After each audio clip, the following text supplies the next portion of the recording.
Hello student, आज का हमारा टॉपिक है कोण, जिसको अंग्रेजी में क्या बोलते हैं, एंगल। आज हम कोण के बारे में पढ़ेंगे। इसकी परिभाषा क्या होती है, ये कितने प्रकार के होते हैं कि और सभी कोणों के प्रकारों को उनकी परिभाषा के द्वारा तथा उनके चित्रों के द्वारा समझते हैं। तो चलिए शुरू करते हैं। देखिए, कोण क्या होता है, कोण की परिभाषा क्या होती है, पहले ये देख लेते हैं। कोई पूछ ले कि कोण की परिभाषा, डेफिनेशन।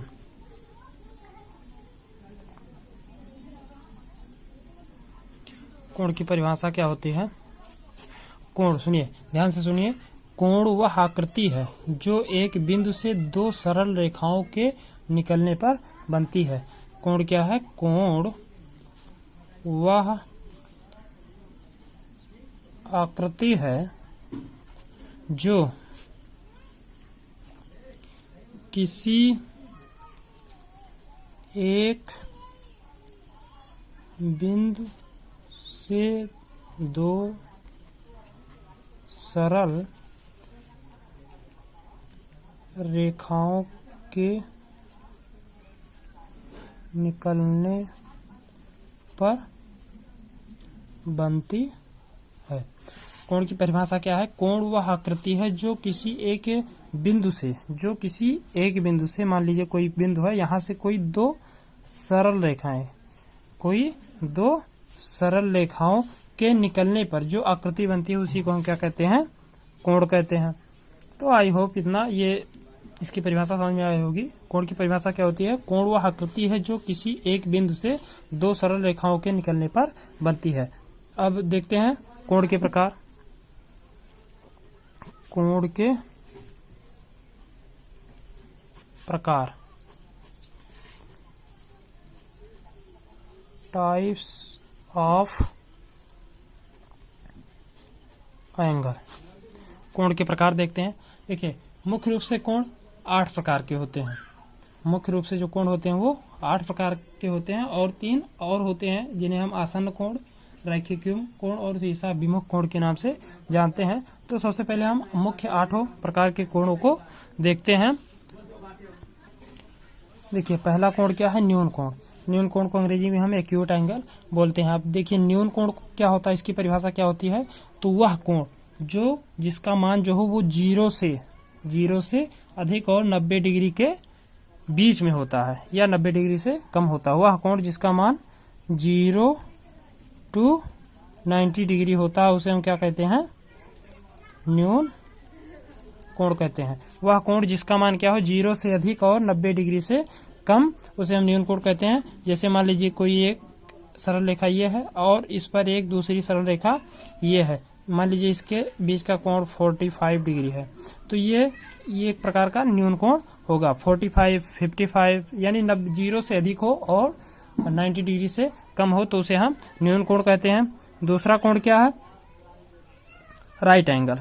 दूसरा क्या है? समकोण। दूसरा क्या है? समकोण। इसको बोलते हैं राइट एंगल। इसको अंग्रेजी में क्या बोलते हैं? Right angle. अब समकोण क्या होता है? वह कोण जिसका मान क्या हो? 90 डिग्री हो। वह कोण जिसका मान केवल 90 डिग्री हो, उसे हम समकोण कहते हैं। इसका जो चित्र होगा वो एक सरल रेखा पर 90 डिग्री का कोण बनाएगा, उसे हम समकोण कहेंगे। तीसरा देखते हैं। तीसरा क्या है? अधिक कोण। तीसरा क्या है? अधिक कोण। अब देखिए, इसका मान क्या होता है? इसको हम अंग्रेजी में बोलते हैं ऑब्ट्यूज एंगल। इसको हम क्या बोलते हैं अंग्रेजी में? Obtuse angle. इसको समझ लेते हैं। अधिक कोण क्या होता है? वह कोण जिसका मान क्या हो? 90 डिग्री से अधिक हो। वह कोण जिसका मान 90 डिग्री से अधिक हो, परंतु 180 डिग्री से कम हो। 90 to 180, इसे हम बोलेंगे ऑब्ट्यूज एंगल।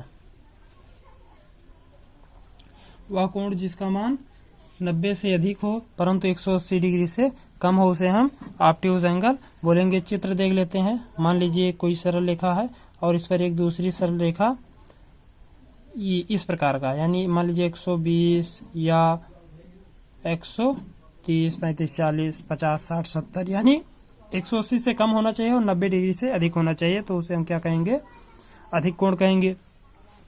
चौथा देखते हैं, चौथा क्या है, रिज कोण।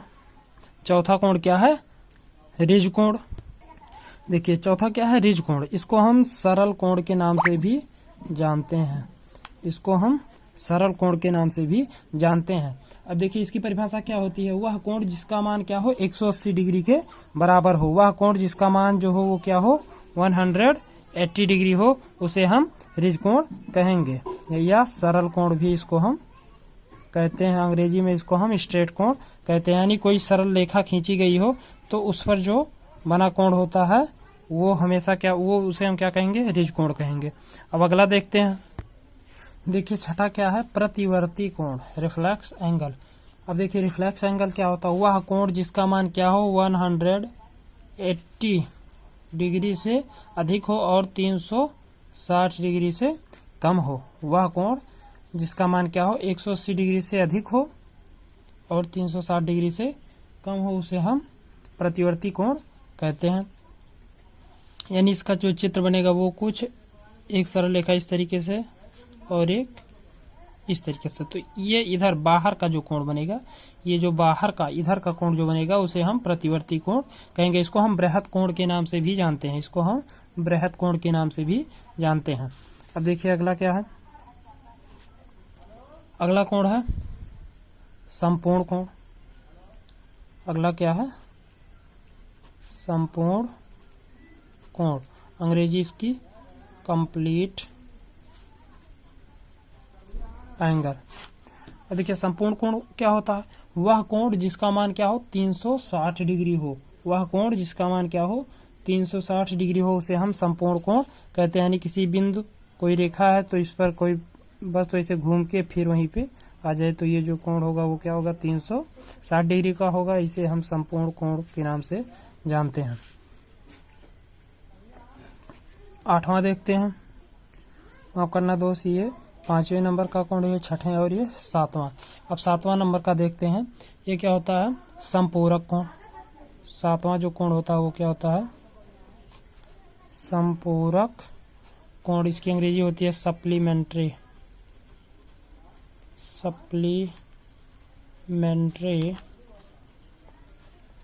एंगल।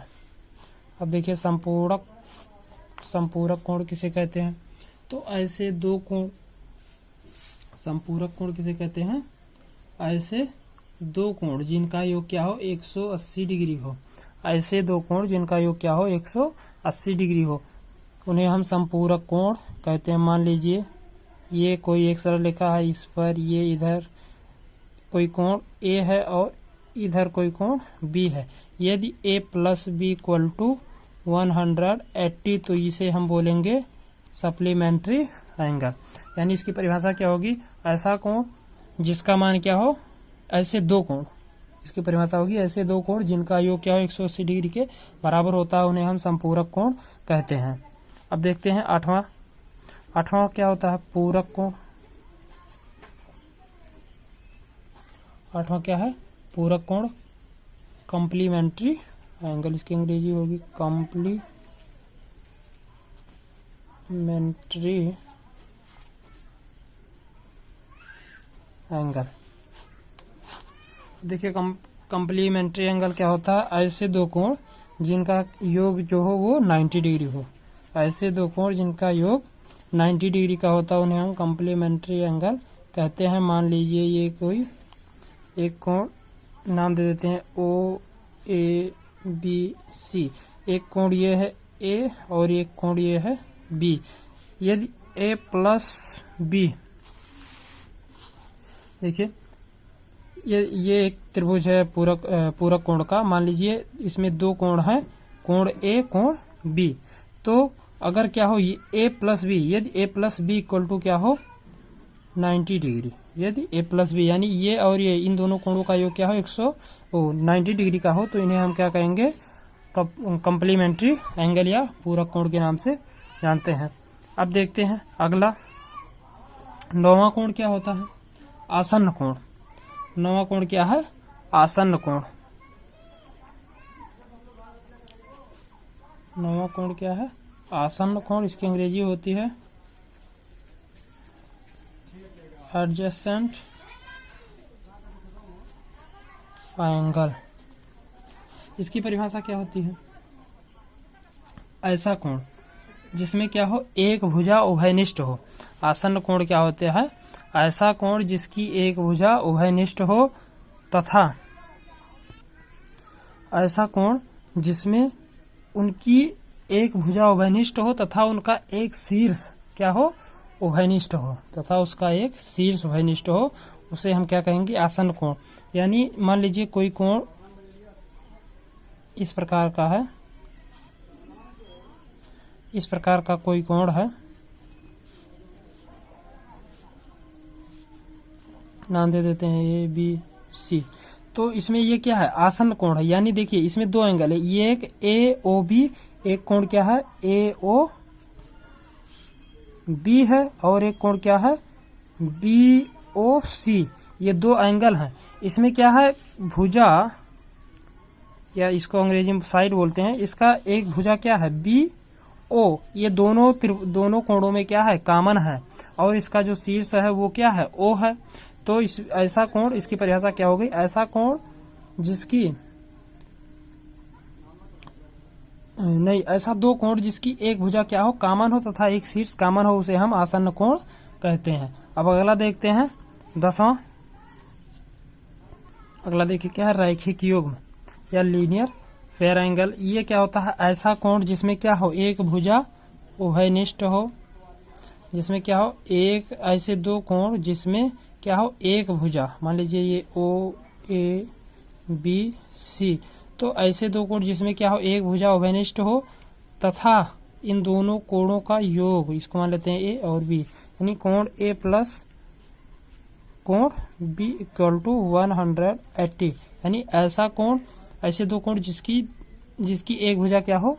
कॉमन हो तथा उनका योग 180 डिग्री के बराबर हो, उसे हम रैखिक युग्म के नाम से जानते हैं। अब देखिए अगला क्या है? 11 शीर्षाभिमुख कोण। अगला क्या है?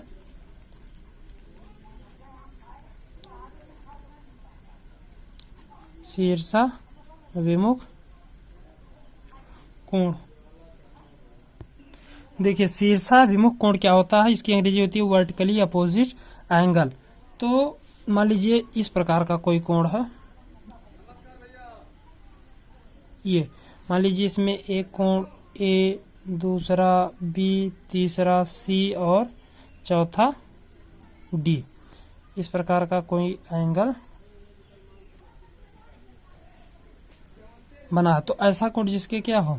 उसकी सम्मुख भुजा जो होती है वो शीर्षाभिमुख कोण की बराबर होती है। यानी कोण ए इक्वल टू कोण सी और कोण बी इक्वल टू कोण डी। यानी ऐसे कोण जिसकी क्या हो? सम्मुख भुजा जो होती है, यानी इसकी भुजा सी है, बी की भुजा डी है, तो ये क्या हो?